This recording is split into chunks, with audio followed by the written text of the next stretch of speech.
Thank you, Ms. Chairwoman, for holding this hearing today. Thank you guys for showing up. It was just yesterday in an oversight hearing that I asked Chairman Comer if we could get some therapy dogs up here because of some of the meltdowns that were going on. I had no idea I'd walk into this hearing today and see three beautiful beagle puppies, and I've noticed that my mood's already improved, so thank you guys for bringing them there. I think we should make it mandatory.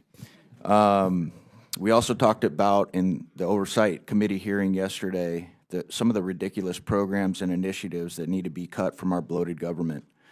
And it seems like a lot of these studies are just another example of our senseless, out-of-control spending by bureaucrats who never really get held accountable. I want to start with you, Mr. Goodman. You said you have estimated over $20 billion in taxpayer money wasted on ineffective animal research. Is that correct, sir? Yes. Wow. Mr. Goodman, did you also say that it was your estimation that $241 million was spent for transgender animal testing? Yes, and that's, I would say, is the floor, not the ceiling, because the information on federal databases is not, it was pretty incomplete. So you think we're going to find out that it was much more money than that for Yes. transgender animal testing? Yes. Can you describe what exactly the American people's taxpayer dollars were spent on regarding transgender animal testing? Yeah, in a lot of these cases, they're involve mice, rats, monkeys who are being surgically mutilated and subjected to hormone therapies to mimic female to male or male to female gender transitions, gender-affirming hormone therapies, and then looking at the biological, psychological, and physiological effects of the gender transitions, looking at the effects of taking vaccines after you've transitioned these animals from male to female or female to male, looking at the size of their genitals changing after you've put them on estrogen or testosterone therapies to transition them.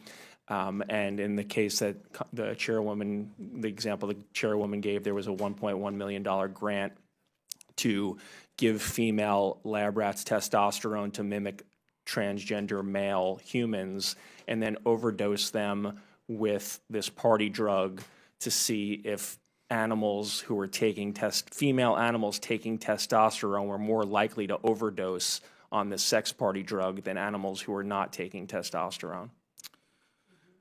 Mr. Goodman, are many of these taxpayer-funded animal studies shared with the public, or is there a significant oversight of this research? You essentially needed a degree in information technology to navigate the federal spending databases to find any of this stuff. So what you found is we're not being very transparent with what we're spending these funds on? Not at all, and it's by design. Did you say that Dr. Fauci, in your estimation, had funded close to 95% of these animal research projects? Yeah, in our analysis, Dr. Fauci funded about 95% of the transgender animal experiments. Okay, I found in some research that the EPA under President Trump is planning to reduce the agency's animal testing by 30% by 2025 and completely by 2035. Mr. Goodman, can you explain why that's a win for the American taxpayer? Absolutely. Animal testing is incredibly time-intensive, inaccurate, and expensive, and it's not very good at predicting the human health effects or environmental effects of chemicals and pesticides. And right now, what we are doing to test human effects is poisoning lab animals, forcing them to breathe wildfire smoke simulated in a laboratory by burning different types of foliage and pumping it into animals' cages, making them obese to simulate what it would be like for obese people to be exposed to wildfire smoke, shooting off handguns and rifles and forcing animals to breathe the emissions and gun control experiments, and the list goes on. And that's what's happening currently at the EPA after the Biden administration overturned the Trump plan to phase out animal testing. Mr. Goodman, one more question. You've also been outspoken about the COVID-19 outbreak stemming from Dr. Fauci's U.S.-funded research at China's Wuhan lab. What are the public health risks if we continue some of these outrageous animal studies?